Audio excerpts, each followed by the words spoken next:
So called പുരോഗമന പുങ്കവന്മാർക്ക് ചിലപ്പോൾ അനുമോള് കാണിക്കുന്നത് വെറും ഡ്രാമയായിരിക്കും. കാരണം 100 ദിവസം ആ ബിഗ് ബോസ് വീട്ടിൽ ഒന്നാമത്തെ ദിവസം മുതൽ പോയി നിന്നാൽ മാത്രമേ അതിനകത്ത് മത്സരാർത്ഥികൾ അനുഭവിക്കുന്ന മാനസിക സംഘർഷങ്ങൾ മനസ്സിലാവുകയുള്ളൂ. അതിലുപരിയായിട്ട് ഈ ബിഗ് ബോസിനകത്ത് വെറുതെ പോയി വാഴയെ പോലെ നിന്ന് 100 ദിവസം തികയ്ക്കുന്ന ആൾക്കാരുമുണ്ട്. ഒരു സൈഡിൽ കൂടെ ആരെയും ഉപദ്രവിക്കാതെ പോകുന്നവരുമുണ്ട്. ഇളിച്ചോണ്ട് നിന്ന് വരുന്നവരുമുണ്ട്. എല്ലാ പ്രശ്നങ്ങളിലും ഇടപെട്ട് വള്ളിക്കെട്ടെല്ലാം എടുത്ത് തലയിലിട്ട് എപ്പോഴും പ്രശ്നങ്ങളിലും പ്രഷർ കുക്കറിനകത്തും കിടന്ന് ജീവിക്കുന്നവരുമുണ്ട്. അങ്ങനെ ജീവിക്കുന്നവരെ സംബന്ധിച്ചിടത്തോളം 90 ദിവസമൊക്കെ കഴിയുമ്പോൾ കംപ്ലീറ്റ് കയ്യിൽ നിന്ന് പോവും.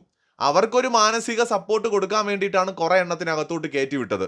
ലക്ഷ്മി, അഭിലാഷ്, മസ്താനി അങ്ങനെ കുറച്ചു പേര് മാത്രമാണ് ഇതൊക്കെ മനസ്സിലാക്കുന്നത്. ഒന്നാമത് ഈ പലരുടെയും കമന്റുകളും വീഡിയോകളും ഒക്കെ കാണുമ്പോൾ അക്ബർ കരയുന്നത് അവർക്ക് ഭയങ്കര സീരിയസ് ആയിട്ട് തോന്നുന്നുണ്ട്, സത്യമായിട്ട് തോന്നുന്നുണ്ട്.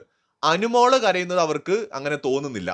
ഇവിടെ ശ്രദ്ധിക്കേണ്ട കാര്യം, അക്ബർ എന്ന് പറയുന്നത് ഈ സീസണിലെ ഏറ്റവും സ്ട്രോങ് ആയിട്ടുള്ള, ഏറ്റവും കൂടുതൽ മെന്റൽ സ്ട്രെങ്ത് ഉണ്ട് എന്ന് നമുക്ക് തോന്നിയിട്ടുള്ള ഒരു മത്സരാർത്ഥിയാണ്. ഏതെങ്കിലും ഒരു മത്സരാർത്ഥിയല്ല. അക്ബർ ഒരു അടിപൊളി സ്ട്രോങ് പ്ലെയർ ആണ്. നല്ല മെന്റൽ സ്ട്രെങ്ത് ഉള്ള, ചങ്കൂറ്റമുള്ള ഒരു മത്സരാർത്ഥിയാണ്. ആ അക്ബർ ബിഗ് ബോസ് വീടിനകത്ത് 90 ദിവസം പിന്നിട്ടപ്പോൾ പല തവണ കരഞ്ഞുവെങ്കിൽ സാമാന്യം ഒരു സാധാരണ നാട്ടിൻപുറത്തുകാരിയായിട്ടുള്ള വളരെ മെന്റലി വീക്കായിട്ടുള്ള ഒരു കണ്ടസ്റ്റന്റ് എത്ര തവണ കരഞ്ഞാലും അതിന് എങ്ങനെ ഡ്രാമ എന്ന് പറയാൻ പറ്റും? ഏറ്റവും കുറഞ്ഞത് 90 ദിവസം കഴിയുമ്പോൾ അവരനുഭവിക്കുന്ന മാനസിക സംഘർഷങ്ങളെയും ഇമോഷൻസിനെയും പോലും ഡ്രാമ എന്ന് പറഞ്ഞ് മുദ്ര കുത്തുന്ന ഏത് പുരോഗമന പുങ്കവനാണെങ്കിലും അതിൻ്റെ പിന്നിലൊരു അജണ്ടയുണ്ട്.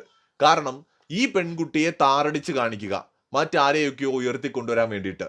ഇന്ന് ഏറ്റവും ഒടുവിലായിട്ട് അനുമോൾക്കെതിരെ നൂറയും ആദിലയും പറഞ്ഞ ഒരു ആരോപണം പോലും വ്യാജമാണെന്ന് തെളിവ് സഹിതം മുമ്പിൽ വന്നാലും അനുമോള് കരയുന്ന കാണുമ്പോൾ ഉടനെ പറയും അത് ഡ്രാമയാണെന്ന്. അനുമോള് പറയുന്നുണ്ട്, എനിക്ക് മടുത്ത് ജീവിതം, എനിക്ക് ചത്ത് കളയാൻ വേണ്ടി തോന്നുകയാണ്, അത്രയ്ക്കും എനിക്ക് മടുത്തു എന്ന് അനുമോള് പറയുന്നുണ്ട്. അനുമോൾ ഇത് പറയുമ്പോൾ ആക്ച്വലി മെന്റലി അവർ വീക്കാണ്, അവിടെ ഭയങ്കര വീക്കാണ്.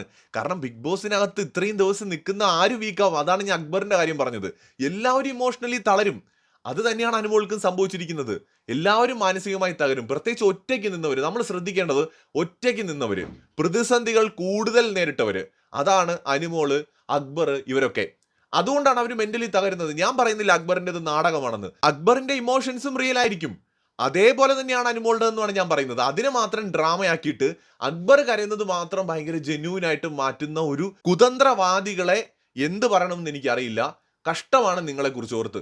ശരിക്കും പറഞ്ഞാൽ ഈ കുതന്ത്രവാദികളുണ്ടല്ലോ, ഇവരുടെ റിയൽ ഫേസ് ഇത്തരം സന്ദർഭങ്ങളിലാണ് പുറത്തു വരുന്നത്. ഒരു സ്ത്രീ സമൂഹത്തിൽ എല്ലാത്തിനെയും എതിരിട്ട് എല്ലാത്തരം വെല്ലുവിളികളെയും അതിജീവിച്ച് മുന്നോട്ട് വരുന്നത് കാണുമ്പോൾ അതുവരെ പറയുന്ന സോ കോൾഡ് പ്രോഗ്രസീവ് തോട്ട്സ് ഒക്കെ അങ്ങ് ചവറ്റുകുട്ടയെ പോയിട്ട് റിയൽ ക്യാരക്ടർ പലർക്കും പുറത്തു വരും. ഉടനെ തന്നെ ആ സ്ത്രീയെ പിടിച്ചിട്ട് ഡ്രാമ ക്യൂനാക്കുക, അവരെ പിടിച്ചിട്ട് കുലസ്ത്രീയാക്കുക, അവരെ വേറൊരു രീതിയിൽ അങ്ങ് മുദ്രകുത്തും. ഒന്നുകിൽ പറയും സ്ത്രീകൾ സമൂഹത്തിലേക്ക് ഉയർന്നു വരണം, പുരോഗമനം വേണം, തേങ്ങ വേണം, മാങ്ങ വേണം, മാങ്ങാത്തൊലി വേണം എന്നൊക്കെ പറയും. ഏതെങ്കിലും ഒരു പെൺകുട്ടി ബിഗ് ബോസ് പോലത്തെ ഒരു പ്ലാറ്റ്ഫോമിൽ ഭയങ്കരമായിട്ട് ഫൈറ്റ് ചെയ്ത്, എല്ലാവർക്കെതിരെയും ഫൈറ്റ് ചെയ്ത് അവർ മുന്നോട്ട് വന്നാൽ അതിനെ അങ്ങ് അടിച്ച് താഴെയിടും. അവരുടെ ഭാഗത്ത് തെറ്റുകൾ ഉണ്ടെന്നേ. ഏത് മനുഷ്യനാണ് തെറ്റില്ലാത്തതെന്നാണ് ചോദ്യം. തെറ്റുകൾ തിരുത്തിയല്ലേ ഓരോരുത്തരും മുന്നോട്ട് പോകുന്നത്. പക്ഷെ മുടന്തൻ ന്യായങ്ങൾ പറഞ്ഞിട്ട് ഈ പുരോഗമന പുങ്കമ കുതന്ത്രവാദികൾ എന്ത് ചെയ്യുമെന്ന് വെച്ച് കഴിഞ്ഞാൽ ഈ പെൺകുട്ടികളെ അവരുടെ ഏതെങ്കിലുമൊക്കെ സുഹൃത്തുക്കൾക്കോ ഫേവറേറ്റുകൾക്കോ വേണ്ടിയിട്ട് അടിച്ച് താഴ്ത്തി സമൂഹത്തിലേക്ക് എന്ത് ചെയ്യും? സൈബർ അറ്റാക്കിനിട്ട് എറിഞ്ഞു കൊടുക്കും. ഇത് നൈസായിട്ട് അങ്ങ് ചെയ്യും. എന്നിട്ട് കുറച്ച് ദിവസം കഴിഞ്ഞിട്ട് വന്നിട്ട് ഇതേ പുരോഗമന പുങ്കമ കുതന്ത്രവാദികൾ എന്ത് ചെയ്യും? ഈ പെൺകുട്ടിക്ക് വേണ്ടിയിട്ട് ഘോരഘോരം പ്രസംഗിക്കുകയും ചെയ്യും. എന്നിട്ട് മറ്റുള്ള മനുഷ്യന്മാരെ തെറിയും പറയും. ഇത് കഴിഞ്ഞ കുറെ കാലങ്ങളായിട്ട് ബിഗ് ബോസുമായി ബന്ധപ്പെട്ട് നമ്മൾ കണ്ടുകൊണ്ടിരിക്കുന്ന ഒരു കാര്യമാണ്. എന്ന് വെച്ചാൽ ഇവിടെ അനുമോൾ എന്ന് പറയുന്ന പെൺകുട്ടിയെ മാത്രം ടാർഗറ്റ് ചെയ്തുകൊണ്ട് എത്രയോ ആൾക്കാർ കമന്റ് ചെയ്യുന്നു, വീഡിയോ ചെയ്യുന്നു. ഒറ്റ ചോദ്യമാണുള്ളത്. ബിഗ് ബോസിനകത്ത് 6 പേര് ഫിനാലയിലേക്ക് സെലക്ട് ആയിട്ടുണ്ട്. ഈ 6 പേരുള്ള വീട്ടിൽ നിങ്ങൾ മറ്റുള്ളവരെ എത്ര തവണ ഇന്നലെയും ഇന്നും മെനഞ്ഞാന്നും ഒക്കെ കണ്ടു? ലൈവിലും എപ്പിസോഡിലും മുഴുവൻ നിറഞ്ഞിരിക്കുന്നത് അനുമോള്. റീ എൻട്രികൾ മുഴുവൻ നടക്കുന്നത് അനുമോളുടെ പിറകെ, പറയുന്നത് മുഴുവൻ അനുമോളുടെ കുറ്റം.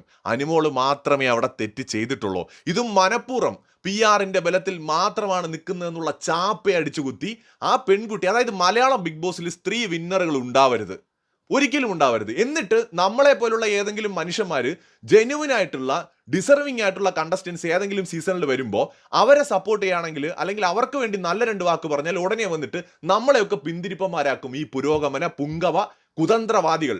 എന്നിട്ട് ഇവരെന്ത് ചെയ്യുന്നു വെച്ചാൽ ഏതെങ്കിലും ഒരു പെൺകുട്ടി ഏതെങ്കിലും ഒരു സീസണിൽ നന്നായിട്ട് ഗെയിം കളിച്ച് എല്ലാ മെയിൽ കണ്ടസ്റ്റൻസിനെതിരെയും ഫൈറ്റ് ചെയ്ത് എല്ലാ തരം വെല്ലുവിളികളെയും അതിജീവിച്ച് സമൂഹത്തിൽ മുന്നോട്ട് പോകുമ്പോൾ അവളെ പിടിച്ച് കുലസ്ത്രീയോ കൊള്ളരുതാത്തവളോ ഏതെങ്കിലും തരത്തിലുള്ള ഒരു ഫ്രെയിമിലേക്ക് കൊണ്ടുവന്നങ്ങ് ഇരുത്തും.